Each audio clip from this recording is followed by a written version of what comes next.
ओम विष्णवे नमः। दोस्तों, क्या आप जानते हैं कि आने वाली आषाढ़ मास की शुक्ल पक्ष की एकादशी के दिन भगवान विष्णु, जो कि षष्ठी के पालनहार हैं, योग निद्रा में जाने वाले हैं। यानी अब आने वाले अगले 4 महीने तक कोई भी शुभ कार्य नहीं होगा।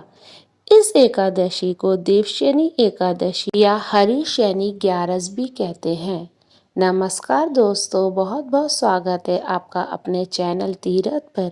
आज इस वीडियो में हम जानेंगे कि देवशयनी एकादशी की पूजा विधि, शुभ मुहूर्त और इसकी पौराणिक कथा क्या है, जो हर भक्त को पता होनी चाहिए।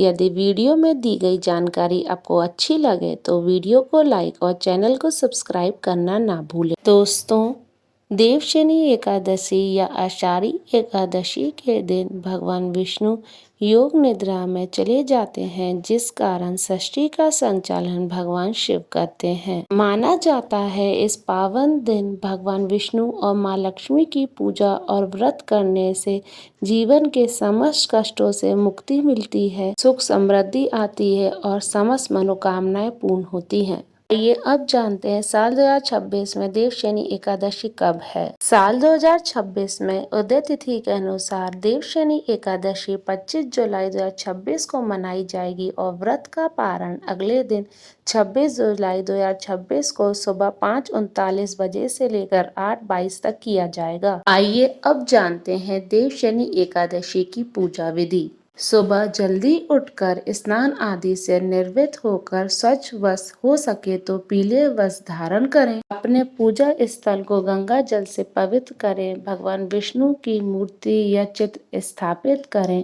सबसे पहले भगवान गणेश का ध्यान करें, फिर भगवान विष्णु को पीला चंदन, पीले वस्त्र, पीली मिठाई, पीले फूल और तुलसी दल को अर्पित करें। व्रत कथा सुने या पढ़े और फिर आरती करें और रात्रि के समय भगवान विष्णु को शयन करने की भावपूर्ण प्रार्थना करें। यदि आप व्रत कर रहे हैं तो इस दिन आप अनाज का त्याग करें। दोस्तों, अभी तक आपने वीडियो को लाइक और चैनल को सब्सक्राइब नहीं किया है तो जरूर करें। अब पढ़ते हैं देवशयनी एकादशी की व्रत कथा। द्वापर युग में एक बार धर्मराज युधिष्ठिर ने भगवान कृष्ण से कहा, हे केशव, आषाढ़ शुक्ल एकादशी का क्या नाम है? इस व्रत के करने की क्या विधि है और किस देवता का पूजन किया जाता है?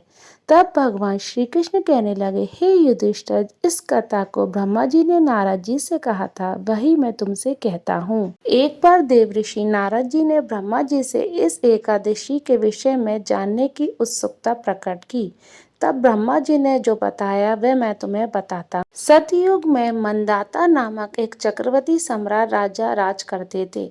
उनके राज्य में बहुत प्रजा सुखी थी, किंतु भविष्य में क्या हो जाए ये कोई नहीं बता सकता। अतः वह भी इस बात से अनभिज्ञ थे कि उनके राज्य में शीघ्र ही भयंकर अकाल पड़ने वाला है। उनके राज्य में पूरे 3 वर्ष तक वर्षा न होने के कारण अकाल पड़ा। इससे चारों तरफ त्राहिमाम मच गई। धर्म पक्ष के यज्ञ, हवन, पिंडदान, कथा, व्रत आदि की कमी हो गई। जब मुसीबत पड़ी तो धार्मिक कार्यों में भी प्राणी की रुचि कहाँ रह जाती है। प्रजा ने राजा के पास जाकर अपनी वेदना व्यक्त की। राजा तो पहले से ही इस स्थिति को लेकर दुखी थे। वे सोचने लगे कि आखिर मैंने कौन सा पाप किया जिस कारण मुझे ये दंड मिल रहा है। फिर वे इस कष्ट से मुक्ति पाने के कोई समाधान खोजने के लिए जंगल की ओर चल दिए। वे विचरण करते करते एक दिन ब्रह्मा जी के पुत्र अंगिरा ऋषि के आश्रम में पहुंचे और उन्हें साष्टांग प्रणाम किया। ऋषिवर ने आशीर्वाद उपरांत कुशल क्षेम पूछा। फिर जंगल में विचरने और आश्रम में आने का कारण जानना चाहा। तब राजा ने हाथ जोड़कर कहा, हे महात्मा, सभी प्रकार से धर्म का पालन कर रहा हूँ, लेकिन फिर भी अपने राज्य में दुर्भिक्ष का दृश्य देख रहा हूँ। आखिर किस कारण ऐसा हो रहा है, कृपया समाधान बताएं। तब महर्षि अंगिरा ने कहा, हे राजन, सब युग से भी उत्तम ये सतयुग है।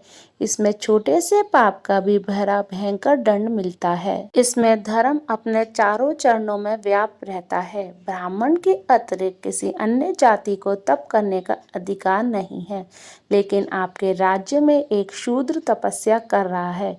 यही कारण है कि आपके राज्य में वर्षा नहीं हो रही है।